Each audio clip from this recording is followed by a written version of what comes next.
이제 열왕기하 시작이 이제 엘리사가 이제 엘리야의 사역을 이어받아서 이제 사역을 해가는 그 과정을 이제 1장부터 13장까지가 이제 진행되면서 엘리사 선지자의 사역을 중심으로 해서 이제 펼쳐지는 것이 열왕기하 초반부의 부분의 내용이 됩니다. 근데 거기에 보면 엘리사는 이제 주로 남유다가 아니라 우상숭배가 더 심했던 북왕국 이스라엘에서 주로 이제 사역을 하게 되고 그 지역을 이렇게 많이 다니게 되는데, 이런 어두운 시대, 특히 이제 뭐 아합, 이세벨, 또 지금 오늘 이 3장의 본문은 요아스, 요람이라고 부르는 이제 그런 왕의 시대에 일어나는 일들을 기록하고 있는데, 아주 우상숭배가 아주 심했습니다. 바알이라고 하는. 그러나 이제 그런 가운데서도 하나님의 손길이 한 가정에, 개인에게 또 하나님을 경외하는 사람에게는 꾸준히 하나님의 눈은 그곳을 향하시고 돌보시고 인도하시는 것을 이렇게 보게 되는데, 그 당시에 이제 길갈이나 베델 그리고 여리고 등에는 이제 선지자를 양성하는 소위 선지자 학교가 있었습니다.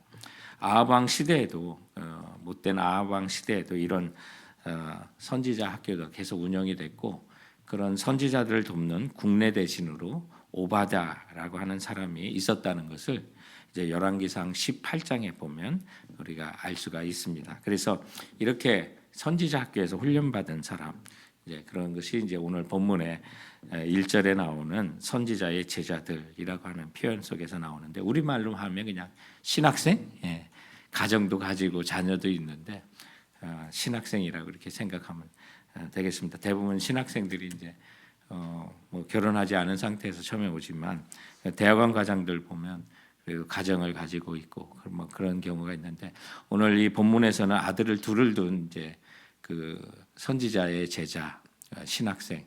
아마 그런 그 학생을 그런 제자를 엘리사도 이미 알고 있고 또 가르쳤던 경험이 있었던 것 같습니다. 그래서 오늘 이제 이 본문에 나오는 그 여인이 남편이 선지자 학교에 다니던 그 남편이 죽게 되고, 또 그런 가운데 궁핍한 생활 속에 생활에 이제 빛을 지게 됐는데, 그 돈을 빌려준 사람이 아들 둘을 데려가서 이제 종으로 삼겠다는 그런 얘기를 듣게 된 겁니다. 그런 안타까움을 이제 엘리사에게 하소연하는 그런 장면이 오늘 이 본문 속에 있는데, 엘리사가 이제 하나님의 은혜 가운데 또 이 가정의 필요를 채워주시는 그런 모습이 있는데, 먼저 이 가정에 무엇이 있느냐라고 물어봅니다. 그런데 기름이 있나이다라고 하는데 한 그릇밖에 없습니다라고 하는 그런 얘기를 합니다. 참 보면 하나님께서 너무나 힘들고 어려울 때도 주님이 베푸시는 기적은 항상 우리 가운데 있는 것을 통해서 베푸시는 것을 보게 됩니다. 뭐 없는 것을 가지고 하나님 나라를 위해서 헌신하거나 또 없는 것을 뭐 때로는 만들어도 하나님께서 역사하시는 분이지만, 대부분 성경에 나오는 많은 하나님의 이적이나 표적들을 보면 우리가 무엇이 있느냐, 그것을 통해서 하나님께서 사용하시고 또 쓰시는 것을 보게 됩니다. 그러므로 우리 주님께 주님 손에 들려지는 것은 내가 가진 것, 그 안에서 정말 이상하다, 동전한 입 움켜잡으면 없어지고 어린아이들 노래하는 것처럼 쓰고 빌려주면 풍성해져라고 하는 그런 교훈을 얻을 수가 있죠. 주님께서는 또한 우리들에게 늘 하시는 그 교훈은, 우리가 하나님 말씀에 또 순종은요, 우리 봐서 하는 게 아닙니다. 보아야 하리라가 아니라 보지 못할 때도, 믿음은 보지 못해도 그것이 실상이라고 하는 확신을 갖는 그런 사람들을 통해서 펼쳐지는데, 오늘도 우리 기름이 한 그릇밖에 보이지 않지만 엘리사를 통해서 이 여인에게 주는 명령은 그릇을 있는 대로 다 빌리라는 거예요. 그래서 오늘 이 말씀에 보면 3절에 이르되 너는 밖에 나가서 모든 이웃에게 그릇을 빌리라. 빈 그릇을 빌리되 조금 빌리지 말고, 믿음의 양을 얼마나 빌렸을까 지금 상상해 보니까 조금 빌리지는 않았을 것 같아요. 여기저기 아마 이 여인이. 그래서 4절 말씀에 너는 내 두 아들과 함께 들어가서 문을 닫고 그 모든 그릇에 기름을 부어서 차는 대로 옮겨 놓으라 하니라. 아마 이런 기적이 또 다른 뭐 선지자 제자들도 많이 있을 텐데 뭐 누구는 해주고 누구는 안 해준다 뭐 이런 얘기도 나올 수 있을 테고 또 그런데 이런 기적은 아마 이 가정에 향하신 하나님의 특별한 손길이요 또 이 가정만을 위한 하나님의 은혜였던 것을 보게 돼. 그래서 때로는 우리가 밖에 알리지 아니하고 은밀하게 하나님께서 우리 가정에 또 채우시고 돌봐주시는 그런 은혜들이 있지 않습니까? 그래서 우리가 찬양에도 있는 것처럼 정말 우리가 아름다운 동산을 거닐 때 주님과 나만의 아름다운 그런 비밀 같은 은혜스러운 경험들을 우리 주님을 온전히 따르고 순종하는 사람들에게는 그런 아름다운 비밀들이 있잖아요. 남들이 알지 못하는 주님이 내게만 주셨던 그런 은혜들. 오늘 이제 문을 닫고 또 기름을 채우는데 감람유, 올리브 기름입니다. 그래서 그 기름들을 뭐 음식에도 해 먹는 거지만 화폐로도 쓰는 거고 또 병치료도 쓰고 당시에 없어서는 안 되는 아주 중요한 그런 것이 이제 그 바로 이 기름인데 한 그릇밖에 없는 그 여인이 아마 이때 모든 빚을 다 갚고 또 아들을 종으로 팔리지 않도록 했던 정도면 상당히 믿음의 분량을 가지고 많은 이웃들에게 그릇을 풍부하게 빌리지 않았을까 하는 것을 생각하게 됩니다. 여러분 믿음이라는 건 바로 이것입니다. 바라는 것들의 실상이고 보이지 않을 때 보이는 것처럼 순종하는 것이 바로 믿음이 되는 것입니다. 기름은 한 그릇밖에 보이지 않지만 빈 그릇을 잔뜩 준비하라는 그 말씀에 그릇을 정말 적지 않게 빌리는 것 바로 그것이 믿음인 것입니다. 오늘 여러분들에게도 주님께서 또 일상 속에서 또 주일에도 주님께서 그릇을 빌리라고 보이지 않는 가운데 비록 내게는 한 기름밖에 없는데 주님께서 더 큰 일을 내게 요구하시고 또 믿음의 발걸음을 내딛도록 요구하실 때가 있을 때 성도 여러분 하나님의 말씀은 진리입니다. 보이지 않을 때 행동하는 거죠. 그래서 주님이 주신 말씀을 따라 한 걸음 한 걸음 걸어가실 때 채우시고 인도하시는 하나님의 손길도 우리 모두에게도 동일하신 어제나 오늘이나 내일이나 동일하신 우리 주님께서 우리에게도 베풀 것을 확신하고 걸어가시는 우리 삶이 되시길 주님의 이름으로 축원드립니다.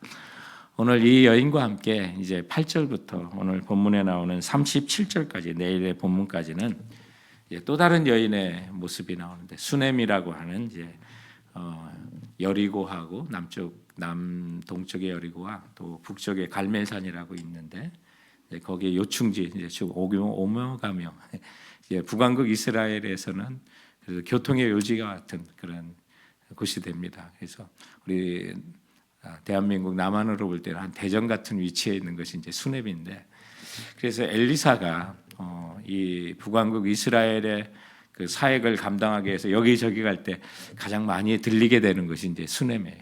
오늘날 이제 거기는 이름이 술람이라고 하는 지명으로 나오는 곳인데 이게 이제 옛날 지명은 수넴입니다. 근데 여기에 이제 오늘 이제 8절에 보니까 귀한 여인 바로는 엘리사가 수넴에 이르렀더니 거기 한 귀한 여인이 그를 간곤하여 음식을 먹게 하였으므로 라는데 귀하다 아마 섬김이 귀했고 또 이 그 내용 중에 부유하다라고 하는 그런 의미도 담겨져 있습니다.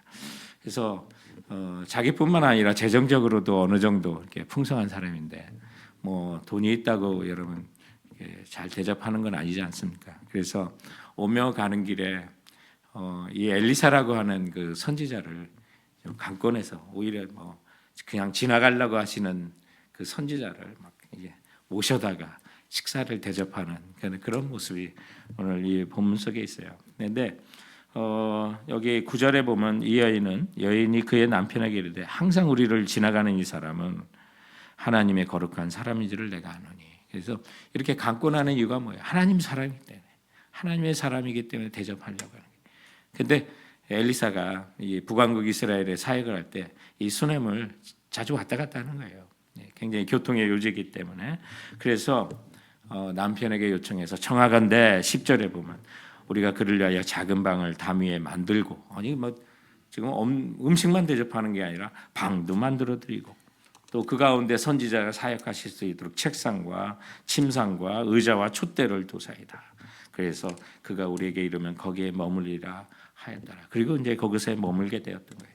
그래서 하루는 엘리사가 11절에 보니까 거기에 이르러 그 방에 들어가 누웠는데 이제 감사한 거죠. 그래서 무엇을 도와줄 수 있을까라고 한번 생각을 한 거예요. 그래서 이제 게하시를 불러서 사환을 불러가지고 이 여인에게 필요한 것이 무엇이 있는가 한번 알아보는 거예요. 그리고 고위 관직이었을 것 같고요. 아마 군인이었는지 여기 보니까 뭐 왕이나 사령관이라고 하는 그런 내용들을 봐서는 뭐 간부 이상의 아주 높은 사람은 분명한 것 같아요. 그래서 왕에게도 청탁을 해볼 수 있고 사령관에도 청탁해 볼 수 있는데 이 앞에 있는 우리 본문에서 살펴본 것처럼 엘리사가 정말 이 북왕국 이스라엘의 여호람, 그 아합 이사벨의 아들이죠. 모압을 칠 때 뭐 절체절명의 위기 속에서 뭐 목말라서 죽게 되는 그런 곳에 하나님의 뜻을 묻는 그런 그 연합군을 남왕국 유다의 여호사밧과 연합군을 이루었을 때 그때 이제 이 엘리사에게 도움을 구했을 때 엘리사가 하나님의 뜻을 알려줘서 이 모압을 승리하게 되는 또 백성과 또 군인과 짐승들이 물을 얻게 되는 이런 놀라운 은혜를 입었는데 그때 이제 도움을 줬던 게 엘리사였기 때문에 왕도 이때 아마 충분히 친분이 있었어요. 그래서 당연히 이게 지금 뭐 빈말이 아니라 오늘 이 여인의 요구가 있었다면 정말 왕에게도 말해서 얼마든지 도움을 줄 수 있는 나라를 구했던 그 선지자였기 때문에 충분한 그런 역할을 할 수 있는 데인데 이 여인이 이제 아기 낳는 것을 포기했나 봐요. 어떤 현상에 있었는지는 모르겠지만 이제 나이도 많이 들고 아이가 없는 그런 가운데 이 사원으로부터 아이가 없는 집이라는 그런 소식을 듣고 오늘 이 본문 속에서 이제 1년이 지나서 그 여인이 아이를 안을 것이다 얘기하는데 뭐 이건 여러분 오늘 이 본문 속에 나오는 이제 대조적인 여인의 뭐 삶의 모습이 하나는 다가와서 간청을 했을 때 하나님께서 채워주신 그 필요였고 오늘 이 여인에게는 차마 간구할 수 없는 자기 입으로 요청하지 않은 것까지도 하나님께서 그녀의 필요를 아시고 채워주시는 하나님의 은혜가 오늘 본문 속에 있는 거예요. 그래서 오늘 이 채우는 기적인데 참 대조적이죠. 하나는 아들을 뺏길 뻔한 가정을 아들을 되찾게 해주는 기적이고 하나는 아들이 없는 가정에 아들을 채워주시는 그 하나님의 은혜가 오늘 이 본문 속에 있는 거예요.